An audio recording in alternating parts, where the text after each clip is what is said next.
চাঁচলে সোনার দোকানে ডাকাতির ঘটনায় একজনকে গ্রেফতার করেছে পুলিশ এবং সে লিঙ্কম্যান। কিভাবে সে জড়িত, যদিও এই ঘটনার অর্থাৎ ডাকাতির ঘটনার 7 দিন পর লিঙ্কম্যান সন্দেহে একজনকে গ্রেফতার করেছে পুলিশ, কিন্তু ডাকাত দলের আরো বাকি সদস্যদের এখনো পর্যন্ত পুলিশ গ্রেফতার করেনি। ঘটনার 7 দিন পেরিয়ে গেল। কথা বলবো, আমাদের সঙ্গে রয়েছেন আমাদের প্রতিনিধি করুণাময় সিংহ। করুণাময়, জানাও আমাদের পুলিশ সূত্রে কি জানা যাচ্ছে, কোথা থেকে কিভাবে গ্রেফতার, কিভাবে এই লিঙ্কম্যান সন্দেহে যাকে গ্রেফতার করেছে সে কিভাবে জড়িত এই ডাকাত দলের সঙ্গে? দেখো, বড়দিনের রাতে চাঁচলের সোনার দোকানে যে দুঃসাহসিক ডাকাতির ঘটনা ঘটেছিল, সেই ঘটনায় লিঙ্কম্যান সন্দেহে একজনকে গ্রেপ্তার করেছে চাঁচল থানার পুলিশ। নাম শাহজাহান বলে জানা যাচ্ছে পুলিশ সূত্রে। এই যুবকের বাড়ি মালদার চাঁচল থানার নিমবাড়ি এলাকা, সেই এলাকায় এই যুবকের বাড়ি। পুলিশ সূত্রে জানা যাচ্ছে যে এই যে পুরো ঘটনা, ডাকাতির ঘটনা, সেই ঘটনায় লিঙ্কম্যান হিসাবে কাজ করেছিল শাহজাহান। এবং পুলিশ সূত্রে আরো খবর রয়েছে যে পুলিশ যেটা অনুমান করেছিল যে এই পুরো ঘটনার সাথে বিহার যোগ রয়েছে। এই শাহজাহানকে জিজ্ঞাসাবাদ করে পুলিশ আরো তথ্য জানতে পেরেছে যে এই ঘটনায় বিহার যোগ রয়েছে এবং এই ঘটনায় কারা জড়িত রয়েছে। যে 5 জন দুষ্কৃতী যারা এই তাণ্ডব চালিয়েছিল সোনার দোকানে, সেই দুষ্কৃতীদের খোঁজে তল্লাশি চালানো হচ্ছে পুলিশের তরফে। তবে দেখো, এতদিন পরে একজন গ্রেপ্তার, এখনো যারা মূল অভিযুক্ত তারা গ্রেপ্তার না হয় স্বাভাবিকভাবে পুলিশের ভূমিকা নিয়ে প্রশ্ন তুলছেন সাধারণ মানুষ। ধন্যবাদ তোমায়। নতুন বছরে মুখ্যমন্ত্রী মমতা বন্দ্যোপাধ্যায়ের একাধিক কর্মসূচি স্থগিত। 2রা জানুয়ারি নেতাজি ইন্দোরে মুখ্যমন্ত্রীর কর্মসূচি ছিল, সেই কর্মসূচি স্থগিত। পিছিয়ে গেল 3রা জানুয়ারির গঙ্গাসাগর সফরও। 4ঠা জানুয়ারি জয়নগরের সভা ছিল মুখ্যমন্ত্রীর, সেই সভাও আপাতত স্থগিত বলে বলা হচ্ছে। নতুন বছরে একেবারে শুরুতেই মুখ্যমন্ত্রী মমতা বন্দ্যোপাধ্যায়ের একাধিক কর্মসূচি ছিল, সেই একাধিক কর্মসূচি স্থগিত। 2রা জানুয়ারি নেতাজি ইন্দোরে মুখ্যমন্ত্রী মমতা বন্দ্যোপাধ্যায়ের কর্মসূচি স্থগিত।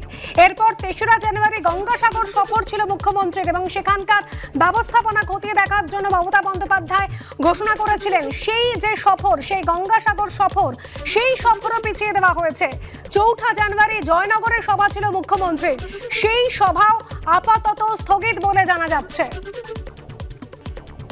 মমতা বন্দ্যোপাধ্যায়ের একাধিক সফর, একাধিক কর্মসূচি স্থগিত। 2রা জানুয়ারি, 3রা জানুয়ারি, 4ঠা জানুয়ারি পরপর 3 দিন মুখ্যমন্ত্রীর যতগুলো কর্মসূচি ছিল সেই সমস্ত কর্মসূচি স্থগিত বলে জানা যাচ্ছে।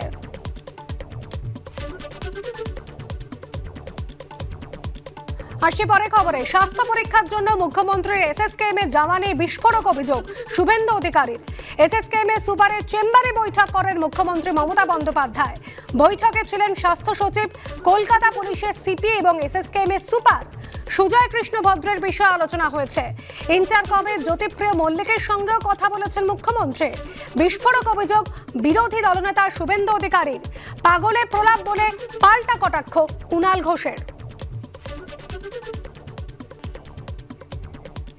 দুটো মিটিং এর খবর নিই। গতকাল 2:45 মুখ্যমন্ত্রী পিজি হসপিটালে সুপারের চেম্বারে বসেছিলেন। সেখানে স্বাস্থ্য সচিব নিগম, কলকাতা পুলিশের মমতা কমিশনার বিনীত গোয়েল, পিজির সুপার ছিলেন। সন্ধ্যে 7টা অবধি মিটিং চলেছে এবং আমার কাছে স্পেসিফিক খবর আছে সুজয় কৃষ্ণ ভদ্র, তার ব্যাপারে আলোচনা হয়েছে এবং মুখ্যমন্ত্রী ওখান থেকে কাস্টডিতে থাকা জ্যোতিপ্রিয় মল্লিক, তার সঙ্গেও ইন্টারক্যামে কথা বলেছেন। দ্বিতীয় মিটিং সন্ধ্যাবেলা মুখ্যমন্ত্রীর বাড়িতে হয়েছে। সেখানে মুখ্যমন্ত্রী ছিলেন, তার ভাইপো ছিলেন এবং সেখানে নতুন ডিজি রাজীব কুমার ছিলেন। সেখানেও 1.5 ঘন্টা আলোচনা হয়েছে কিভাবে পশ্চিমবঙ্গে লোকসভা নির্বাচন লুট করা যায়। সর্বৈব কাল্পনিক, ভিত্তিহীন, মিথ্যাচার, এর কি জবাব হতে পারে? যা মুখে আসছে এটা দিশাহীন, পাগল, সব জায়গায় এই ধরনের মন্তব্য করে যাচ্ছে। একদম একটা রুটিন চেক আপ এবং একটা ছোট চিকিৎসার বিষয় ছিল। মুখ্যমন্ত্রী গিয়েছেন, সেটি সেরেছেন এবং সেখান থেকে আবার বাড়ি চলে এসেছেন। তাকে কেন্দ্র করে এই ধরনের মিথ্যাচার এবং একসময় এই মুখ্যমন্ত্রীর পায়ে লুটিয়ে পড়ে থেকে নিজের এবং তার পরিবারের লোকেদের রাজনৈতিক প্রতিষ্ঠা, একের পর এক পদ, ক্ষমতা ইত্যাদি, তারপরে এত বড় মিথ্যাচার, এ ভগবান ক্ষমা করবে না।